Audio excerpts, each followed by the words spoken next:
അല്ല, ആദ്യം കംപ്ലൈന്റ് കൊടുക്കേണ്ടത് മാനനഷ്ടത്തിന് ആ സ്ത്രീക്കെതിരെയാണ് കംപ്ലൈന്റ് കൊടുക്കേണ്ടത്. കാരണം അത്രയും ഇങ്ങനൊരു നിൽക്കുന്ന ഒരാളെ പറ്റി ഇങ്ങനൊരു അലിഗേഷൻ പറയുമ്പോൾ അവർ പറഞ്ഞത് തുടക്കം മുതലേ പരസ്പര വിരുദ്ധമായിട്ടുള്ള കാര്യമാണല്ലോ അവർ പറഞ്ഞത്. അതിനകത്ത് യാതൊരു അടിസ്ഥാനമില്ലെന്ന് അത് കേൾക്കുന്ന ഏതൊരാൾക്കും മനസ്സിലാവുന്ന കാര്യങ്ങളൊക്കെ തന്നെയുള്ളൂ. അപ്പം പിന്നെ അതിന് ഇതായിട്ട് അനുബന്ധിച്ചേട്ടൻ വന്നിട്ട് ആ ഡേറ്റിൽ നമ്മുടെ അവിടെ വർഷങ്ങൾക്ക് ശേഷം സിനിമയിലായിരുന്നു നിവിൻ ആ സമയത്ത് 14-15 തീയതികൾ. അപ്പം അതിൽ ഒരു കാരണം ഇപ്പം എന്താ സംഭവം എന്ന് വെച്ച് കഴിഞ്ഞാൽ ശരിക്കും ഇതുമായിട്ട് ബന്ധപ്പെട്ട് ശരിക്കും മോശം അനുഭവം ഉണ്ടായിട്ടുള്ള സ്ത്രീകളെ ഒക്കെ വരുമ്പോൾ ഇവരെ പോലത്തെ ആൾക്കാർ ഫേക്കായിട്ടുള്ള ആൾക്കാർക്ക് ഒരു നമ്മൾ ഏത് വിശ്വസിക്കണം, ഏതാണ് ശരി ഏതാണ് തെറ്റെന്ന് പറയുന്ന പോലത്തെ കുറേ എല്ലാവരും ശരിയാണെന്ന് പറയാൻ പറ്റില്ലല്ലോ. അപ്പം അങ്ങനെ ഒരു കൺഫ്യൂഷൻ വരും ആൾക്കാർക്കും എല്ലാവർക്കും. കാരണം ഇന്ന് ഏതെങ്കിലും ഒരു കുട്ടി എനിക്കിങ്ങനെ ഒരു അനുഭവം ഉണ്ടായെന്ന് പറഞ്ഞാൽ ഉടനെ കേസ് എടുക്കേണ്ട ഒരു സാഹചര്യമുണ്ട്. കാരണം ആര് പറഞ്ഞാലും നെക്സ്റ്റ് സെക്കൻഡ് പ്രതിയാക്കുകയാണ്. അപ്പം അതോടൊപ്പം തന്നെ ഇതിനൊക്കെ കൃത്യമായി തെളിവില്ലെങ്കിൽ ഇതൊന്നും നിലനിൽക്കില്ല. അപ്പം ഇതിനോടൊപ്പം തന്നെ സോളിഡ് ആയിട്ടുള്ള എവിഡൻസും ഉണ്ടാവണം ഇതൊക്കെ പ്രൂവ് ചെയ്യാൻ പറ്റുന്നത്. അപ്പം അത് എനിക്ക് തോന്നുന്നു നിവിൻ്റെ എനിക്ക് തോന്നുന്നു അത് അങ്ങനെ തള്ളിപ്പോയി. അത് കൃത്യമായിട്ട് ആൾക്കാർക്കും കേൾക്കുന്നവർക്കും എനിക്ക് തോന്നുന്നു പോലീസുകാർക്കൊക്കെ മനസ്സിലായിട്ടുണ്ടാവണം ഇതിനോടകം. പവർ ഗ്രൂപ്പിന്റെ ഒരു ചർച്ച നടക്കുന്നുണ്ടോ? ഒരു ബെൽറ്റ് ഗ്രൂപ്പ് ആയി പറയുന്നത്. അബാബിന്റെ കൂടെ ഒരു ബെൽറ്റ് ഗ്രൂപ്പ്, പവർ ഗ്രൂപ്പും ബെൽറ്റ് ഗ്രൂപ്പും. ചേച്ചിയാ ശരിക്കും പവർ ഗ്രൂപ്പ്.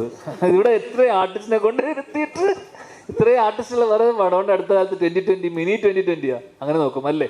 ഇനി ഇവിടെ വരാത്ത ഒരുപാട് പേരുണ്ട്. അജു, സൈജു ഏട്ടൻ, രമേശ് ഏട്ടൻ. അപ്പൊ ഇതൊരു 2020 എനിക്ക് തോന്നുന്നു. ബാബുരാജൻ ചേട്ടൻ ഇത് ആ 2020 ശേഷമുള്ളൊരു അതോ 2020 ആണ്. അപ്പൊ ഇതിനേക്കാളും വലിയ ഗ്രൂപ്പ് ഒന്നും പറയില്ല എന്നെ സംബന്ധിച്ച്. എന്നോട് ചോദിച്ചാൽ ഇതാണ് ഏറ്റവും വലിയ പവർ ഗ്രൂപ്പ്. ഇതേ കാണ്.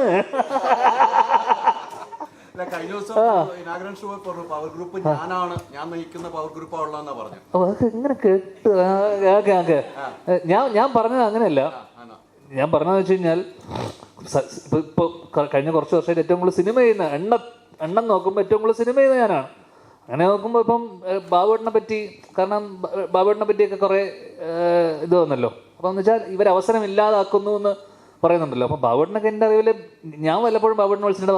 ബാബുവേട്ട നമ്മളൊരു പടമുണ്ട്, പരിപാടി ഉണ്ടെന്നുണ്ട് ബാബുവേട്ടൻ ഞാൻ വിളിച്ചിട്ട് നമ്മുടെ സിനിമകളിലൊക്കെ ഭാഗമാക്കാറുണ്ട്. അപ്പം അവരൊക്കെ എങ്ങനെയാണ് മറ്റുള്ളവരുടെ അവസരം ഇല്ലാതാക്കുന്നതെന്ന് എനിക്ക് മനസ്സിലായിട്ടില്ല. എന്ന് വെച്ചാൽ പവർ ഗ്രൂപ്പിൻ്റെ ആക്ടിവിറ്റീസ് എന്താണെന്ന് ഇതുവരെ എനിക്ക് മനസ്സിലായിട്ടില്ല. അപ്പം ഇങ്ങനൊരു പവർ ഗ്രൂപ്പ് ഉണ്ടെന്ന് റിപ്പോർട്ടിൽ പറയുന്നു. പക്ഷെ എന്തൊക്കെയാണ് ഇവർ ചെയ്യുന്നത്? അവസരം ഇല്ലാതാക്കലായിരിക്കുമല്ലോ പ്രധാനമായി ചെയ്യുന്നത്. അപ്പം ഞാൻ നോക്കിയപ്പോൾ ഏറ്റവും കൂടുതൽ സിനിമ ചെയ്യുന്ന ഞാനാ. അപ്പൊ ഞാനായിരിക്കണമല്ലോ.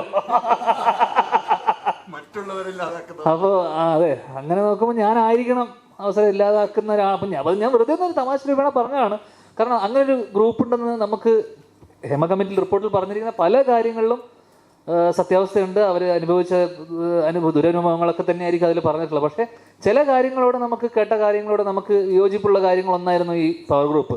കാരണം എൻ്റെ അറിവിൽ അങ്ങനെ ഒരു ഗ്രൂപ്പോ അങ്ങനെയാണെങ്കിൽ ഇവിടെ ഫേവറേറ്റ്സ് ഒക്കെ ഉണ്ട്. നമ്മളിപ്പം ഒരു സമയത്ത് വിനീത് ശ്രീനിവാസിൻ്റെ ഗ്രൂപ്പ്, ആഷിക്ക ഒരു ഗ്യാങ്, അങ്ങനെ ഒരു ഫേവറേറ്റിസം അല്ലെങ്കിൽ അങ്ങനെ ഒരു സംഭവം ഉണ്ട് എന്തൊക്കെ പറഞ്ഞാലും.